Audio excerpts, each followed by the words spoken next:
Is this the global village we are told is our future?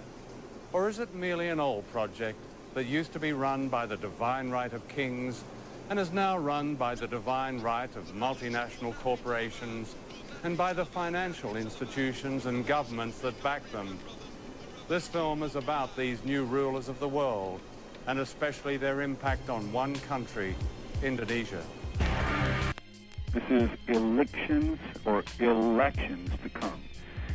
It is difficult to hear major presidential candidates for either major political party get up and talk about their program without stifling a chuckle.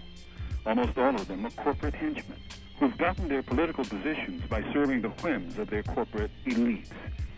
What is perhaps most amusing is to see these guys, most are guys, dressed down with work shirts, their collars unbuttoned, their sleeves rolled up, to effect an illusion that they're just average working stiffs instead of the wealthy corporate shills that they've spent their entire lifetimes being.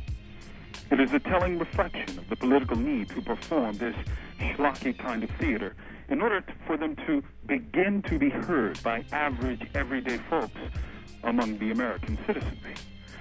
Most can't point to any real legislative, gubernatorial, or mayoral achievement of any real note that helped out the working people. Indeed, many have been part of the generations-long war on the poor, sparked by Reagan and continued under Clinton to discipline the poor and make them amenable to corporate rule over the marketplace. The corporate media doesn't help matters when it blares about the falling unemployment figures or the rising Dow Jones average, when neither indicator really reflects much to average working folks.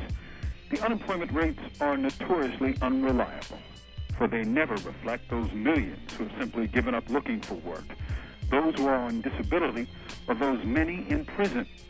As for the Dow, international studies scholar Vijay Prashad reports, quote, while almost half of U.S. households own some stocks, whether they are a retirement plan or otherwise, for 60% of households, their stocks amounted to only $4,000. The top 1%, those people who are given free money, hold almost half of all stocks, 47.7%, while the bottom 80% hold a minuscule 4% of all stock holdings. That's from Vijay Prashad's Keeping Up with the Dow Joneses, published by Southern Press, 2003. When's the last time you heard a political candidate talk about those on the bottom of the nation's political economy? Those millions who are out of luck, out of work on the bottom. If you listen to most polls, they'll wax eloquent about the great American middle class, as if there are not millions of folks who are below that great middle. Millions of folks work every day, but can't seem to get a grip on the means to really make a decent wage. For the politicians who yearn to run the government, these people are invisible. They don't exist. They are forgotten. If they're invisible before the election, what do you think they'll do afterwards? And now the financial media broadcasts about the jobless recovery. For too many men and women in America, the answer is not simply jobs. Jobs without a living, growing wage or just daily drudgery and toil. The millions of manufacturing jobs that have been lost in the past few years are gone forever. And in its place is a slew of service jobs, which don't begin to pay the rates of those that are gone. 5 years ago, corporations sent terror through their workforces by threatening to move to Mexico. With the beginning of Mexican trade unionism edging their way into the dreadful maquiladoras, businesses now threaten to cross the seas to China, where labor is even cheaper. The solution ain't voting for some loser to betray you after Election Day. It's to organize, to rebuild unions, and make them truly international entities to protect the interests of labor globally.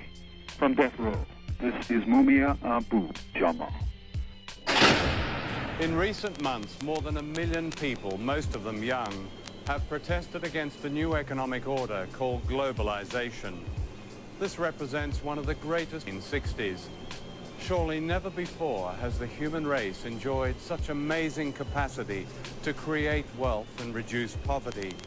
Yet never before has the gulf between rich and poor been so vast and inequality so widespread. The facts of globalization are revealing. A small group of powerful individuals are now of Africa. Just 200 giant corporations dominate a quarter of the world's economic activity.